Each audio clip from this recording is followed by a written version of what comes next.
अस्सलाम वालेकुम दोस्तों, अपनी नेक्स्ट वीडियो के साथ आपको वेलकम करता हूं अपने इस चैनल में। उम्मीद है सब खैरियत से होंगे। काफी अहम इन्फॉर्मेशन इस वीडियो में आप लोगों के साथ शेयर करूंगा। काफी दोस्तों के कमेंट्स आते हैं कि अब हमें जब स्पेन में जो इमिग्रेशन अभी ओपन है, इसमें जब हम डॉक्यूमेंट हमें मिल जाएंगे, हमें पहले साल की रेजिडेंसी मिल जाएगी, क्या हम अपनी फैमिली को बुलवा सकते हैं।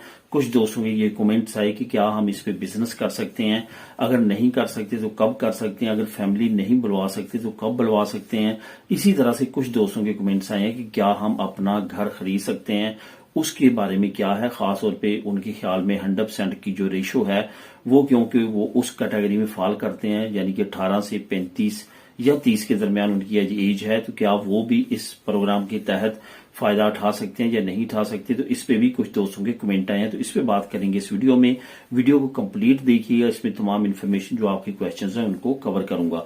सबसे पहले तो दोस्तों एक चीज आपने जहन में रखनी है कि यहाँ पे आपका पिछले एक साल की इनकम देखी जाती है। जब कोई भी चीज को आप अप्लाई करते हैं, कोई भी चीज आप जो है इनसे हासिल करना चाहते हैं, तो ये आपको चेक करते हैं कि आपका पिछला एक साल का इकोनॉमिकल रिकॉर्ड कैसा है।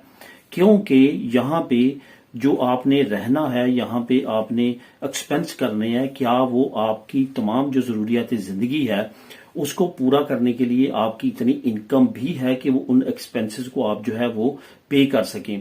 तो इसको चेक करते हैं। वो किस तरह से चेक करते हैं? हर साल आपका रेंटा डिक्लेयर करवाते हैं, जो आजकल चल रहा है, यानी कि अप्रैल से जून तक रेंटा जो चल रहा है, इसमें आपने डिक्लेरेशन करना होती है कि मैंने पिछले साल इतना कमाया और इतने मेरे एक्सपेंस हुए, मेरी फैमिली और मैं कितने मेंबर हैं, ये सारी चीजें जो हैं उसमें तय होती हैं। और सारी चीजों के बाद आपका जो है वो बैलेंस शीट निकलती है, यानी कि आपकी इनकम या एक्सपेंस के बाद जो डिफरेंस आता है उसके मुताबिक 0-0 होगा तो इट्स मीन कि आपके ना खर्चे ना इनकम बल्कि बराबर चल रहे हैं। अगर आपका नेगेटिव जाएगा तो इट्स मीन कि आपके खर्चे जो हैं वो ज्यादा हैं और इनकम कम है, फिर गवर्नमेंट आपको वापस देती है।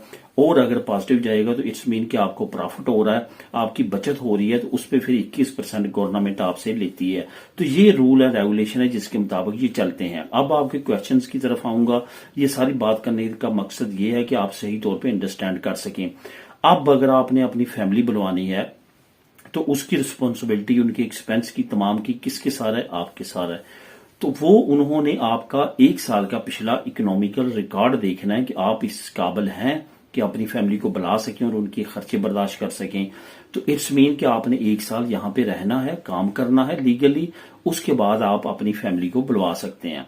सेम इसी तरह से अगर आपने यहाँ पे बिजनेस करना है, बिजनेस के लिए इन्होंने क्या करना है कि आपको जो एक साल का पहला कार्ड देना है इमिग्रेशन में, तो उसमें उन्होंने आपको जिस बेस पे आपने लिया है, फॉर एग्जांपल आपने यहाँ पे जॉब के लिए लिया है, तो वो आपने एक साल यहाँ पे गुजारना है। यहाँ पे बड़ा बेनिफिट जो इस इमिग्रेशन में होने जा रहा है वो ये होने जा रहा है कि आपको एक साल का कार्ड खत्म होने के बाद डायरेक्ट जो है वो 4 साल का कार्ड मिलेगा। और उस 4 साल के कार्ड पे फिर साथ ही आपको परमिशन मिल जाएगी वो फैमिली बुलवाने के लिए, और साथ साथ जो है यहाँ पे बिजनेस करने के लिए या जॉब करने के लिए। पहले क्या था कि पहले 1 साल का कार्ड मिलता था, उसके बाद 2 साल का कार्ड मिलता था, फिर 2 साल का कार्ड मिलता था, उसके बाद आपको परमानेंट 5 साल का कार्ड मिलता था। और जब परमानेंट कार्ड मिलता था फिर आपको आजादी मिल जाती थी कि आप चाहे बिजनेस करें चाहे जॉब करें, आपको कोई भी रोक टोक नहीं होगी। लेकिन अब जो बड़ी सहूलत मिलने जा रही है इस इमिग्रेशन वाले पेपर जो लेंगे लोग उनको, कि अब जैसे 1 साल गुजरेगा, ये 1 साल तो आपने कहीं ना कहीं जॉब करनी है। उसके बाद जैसे आपको 4 साल का कार्ड मिलेगा, उस पर आप जॉब भी अगर करना चाहें तो वो भी कर सकते हैं, और अगर जॉब नहीं करना चाहते, अपना बिजनेस करना चाहते हैं, तो वो फिर आप बिजनेस भी कर सकेंगे। इसमें कोई भी हुकूमत की तरफ से रोक टोक नहीं होगी। ये एक बड़ी अपॉर्चुनिटी होगी। इसके साथ साथ आप अगर घर की बात करें कि आप अपना घर ले सकते हैं या नहीं ले सकते, इसमें आपको पता है कि अगर तो आप 20% एडवांस पे लेना चाहते हैं तो वो आपके पास होना चाहिए।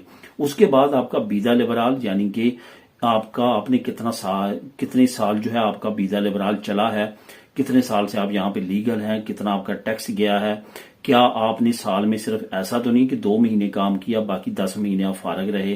तो ये सारी चीजें वो चेक करते हैं कि बंदा मेहनती है या नहीं है, कल को हमारे घर की अकसात जो है वो पे कर सकेगा या नहीं कर सकेगा, जिम्मेदारी निभाएगा या नहीं निभाएगा। ये सारी चीजें बैंक ने चेक करनी होती है।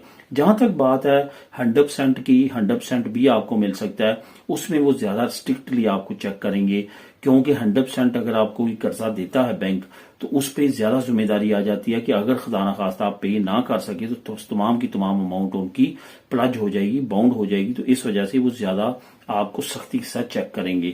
تو یہ ساری چیزیں جو ہیں فائنینشیل آپ کی کنڈیشن کے ساتھ اٹیچ ہیں۔ جتنی زیادہ آپ کی اکنامیکل کنڈیشن بہتر ہوگی آپ اتنی جلدی جو ہے اپنا گھر لے سکیں گے۔ تو دوستو اس سے ریلیٹڈ اگر آپ کے ذہن میں کوئی کویسچن ہو تو آپ نیچے کمنٹ کر کے پوچھ سکتے ہیں۔ ملیں نیکسٹ ویڈیو میں نئی اپڈیٹس کے ساتھ۔ اللہ حافظ۔